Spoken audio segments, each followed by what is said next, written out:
পাঁচটি সোনালী সময় আছে, যে সময়গুলো একজন মুমিনের জন্য, একজন ইমানদারের জন্য অত্যন্ত সুবর্ণ সুযোগ আল্লাহ সুবহানাহু ওয়া তাআলার কাছে তার চাওয়াগুলোকে পেশ করার জন্য, আল্লাহ সুবহানাহু ওয়া তাআলার কাছে নেক আমল করে কাছাকাছি যাওয়ার, আল্লাহ সুবহানাহু ওয়া তাআলাকে সন্তুষ্ট করার জন্য খুব মূল্যবান এই সময়গুলো।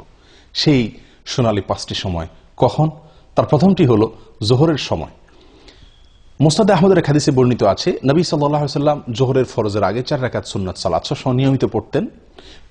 কোন সাহাবী তাকে প্রশ্ন করলেন, ইয়া রাসূলুল্লাহ, আমরা আপনাকে দেখি সবসময় আপনি সালাতটি নিয়মিত আদায় করেন, এই 4 রাকাত সালাত কখনো ছাড়েন না, এর হেতু কি, রহস্য কি? নবী সাল্লাল্লাহু আলাইহি ওয়াসাল্লাম তখন বললেন তাদেরকে যে, দেখো, যখন সূর্য মধ্য আকাশ থেকে, ঠিক আকাশের সেন্টার পয়েন্ট থেকে পশ্চিম দিকে ঢলে পড়ে, অর্থাৎ জোহরের সময় শুরু হয়, তখন আল্লাহ সুবহানাহু ওয়া তাআলা আসমানের সমস্ত দুয়ারসমূহ খুলে দেন, সমস্ত দুয়ারসমূহ খুলে দেন, এবং সেগুলো আর তিনি বন্ধ করেন না জোহরের সালাত শেষ হওয়া পর্যন্ত। ফাউহিব্বু আন ইউসআদা লি ফিহা খায়র, তো আমি চাই, আমার কাছে ভালো লাগে, আমার পছন্দ হয় যে এই সময়ে আল্লাহ যখন আসমানের দুয়ারসমূহ খুলে দেন, এই সময়ে আমার কোনো নেক আমল যেন উপরে ওঠে, সেজন্য আমি নিয়মিত এই 4 রাকাত সুন্নাত আদায় করে থাকি। প্রিয় সম্মানিত ভাই বোনেরা, এখান থেকে আমরা জানতে পারলাম যে আল্লাহ সুবহানাহু ওয়া তাআলা আসমানের দরজাসমূহ, দুয়ারসমূহ খুলে দেন, যে সেই সোনালী সময়গুলোর ভিতরে একটি হলো এই জোহরের সময়টুকু, অর্থাৎ জোহরের ওয়াক্ত শুরু হওয়ার পর থেকে নিয়ে জোহরের সালাত শেষ হওয়া পর্যন্ত এই সময়টুকুতে আল্লাহ সুবহানাহু ওয়া তাআলা আসমানের দুয়ারসমূহ খুলে দেন।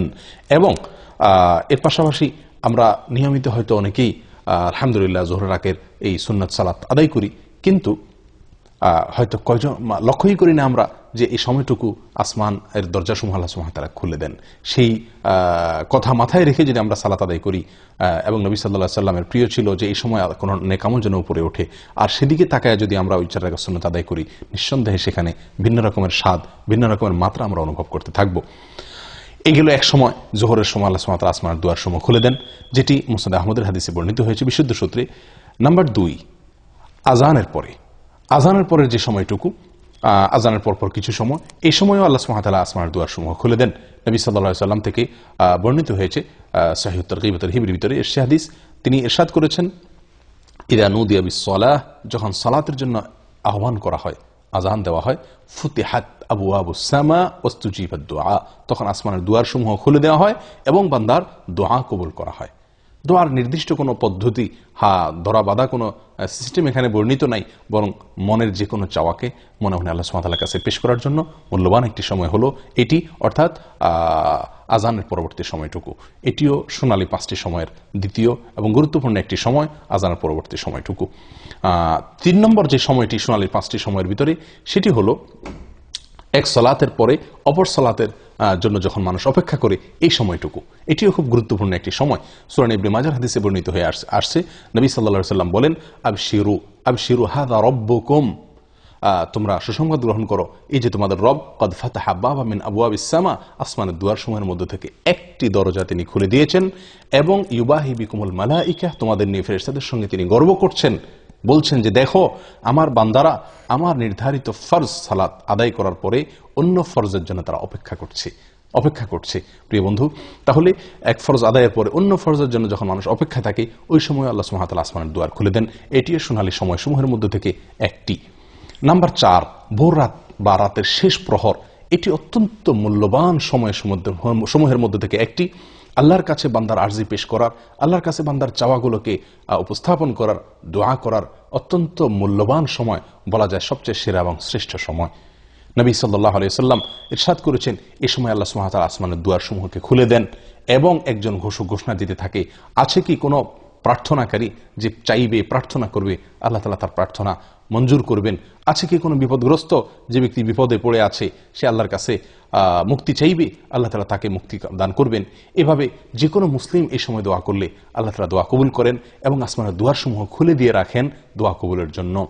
তবে 2 শ্রেণীর ব্যক্তিকে আল্লাহ তাআলা এই সময় তাদের দোয়া কবুল করেন না। তার ভিতরে হলো, এক ব্যক্তি হলেন যিনি পেশাদার ব্যভিচারিণী মহিলা, সে, আর দ্বিতীয়ত হলো যে লোক ব্যবসায়ীদের কাছ থেকে চাঁদাবাজি করে, ব্যবসায়ীদের কাছ থেকে চাঁদা আরোপ করে অর্থ আত্মসাৎ করে, এই ব্যক্তি এবং পেশাদার ব্যভিচারিণী, এই 2 ব্যক্তি ছাড়া আল্লাহ সুবহানাহু ওয়া তাআলা তাদেরকে তওবা করার পরে তাদেরটা আল্লাহ তাআলা মাফ করেন। এই 2 ব্যক্তি ছাড়া, এই 2 কাজে লিপ্ত থাকলে, সেই ব্যক্তিরা ছাড়া আর অন্য সবার দোয়াকে আল্লাহ তাআলা কবুল করেন এবং আসমানের দুয়ার আল্লাহ তাআলা খুলে দেন। সম্মানিত ভাই বন্ধুগণ, এরপরে 5 নম্বর সোনালী সময় যেটি, সেটি হলো একটি গুরুত্বপূর্ণ দোয়া, যেটিতে আল্লাহ তাআলার বড়ত্ব, আল্লাহ তাআলার প্রশংসা এবং আল্লাহ তাআলার পবিত্রতা বর্ণনা করা হয়ে থাকে। এই বিশেষ ভাষায় যখন আল্লাহ সুবহানাহু ওয়া তাআলার কাছে বান্দা দোয়া করে বা আল্লাহ তাআলার জিকির করে, তখন আল্লাহ সুবহানাহু ওয়া তাআলা আসমানের দুয়ার সমূহ খুলে দেন, যেটি সহিহ মুসলিমে বর্ণিত হয়েছে।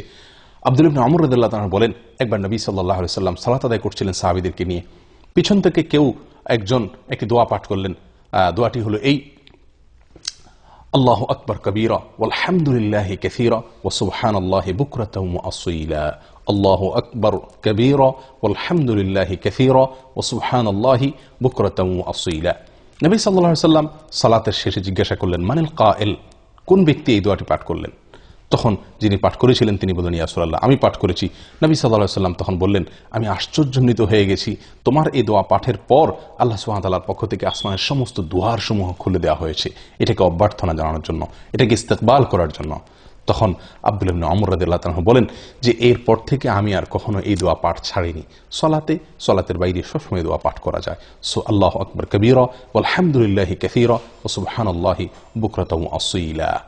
আমি আবারও সংক্ষেপে এই 5টি শোনার সময় আপনাদেরকে জানিয়ে দিচ্ছি। তার প্রথম হলো জোহরের সময় শুরু হওয়ার পর থেকে নিয়ে জোহরের ফরজ সালাত শেষ হওয়া, জামাত শেষ হওয়া পর্যন্ত।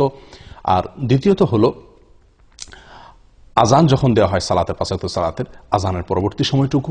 3 নম্বর হলো এক সালাত পড়ার পরে মানুষ যখন অন্য সালাতের জন্য অপেক্ষমান থাকেন ওই সময়টুকু। নাম্বার 4 হলো ভোর রাতের সময়টুকু, রাতের শেষ প্রহর। নাম্বার 5 হলো আল্লাহ সুবহানাহু ওয়া তাআলার প্রশংসায়, তার গুণগানে এই বিশেষ বাক্য আল্লাহু আকবার কবীরা ওয়ালহামদুলিল্লাহি কাসীরা ওয়া সুবহানাল্লাহি বুকরাতাও ওয়া আসীলা, এটা যখন পাঠ করা হয়। আসুন এই 5টি সময়কে, মূল্যবান সময়গুলোকে কাজে লাগানোর চেষ্টা করি। জীবন খুবই সংক্ষিপ্ত, আল্লাহ সুবহানাহু ওয়া তাআলার কাছাকাছি যাওয়ার চেষ্টা করি, নিজের চাওয়াগুলোকে মঞ্জুর করানোর জন্য আপ্রাণ চেষ্টা করি। আল্লাহ তাআলা আমাদের সকলকে তৌফিক দান করেন। জাযাকুমুল্লাহু খাইর ওয়া আখিরু দাওয়ানা আলহামদুলিল্লাহি রাব্বিল আলামিন।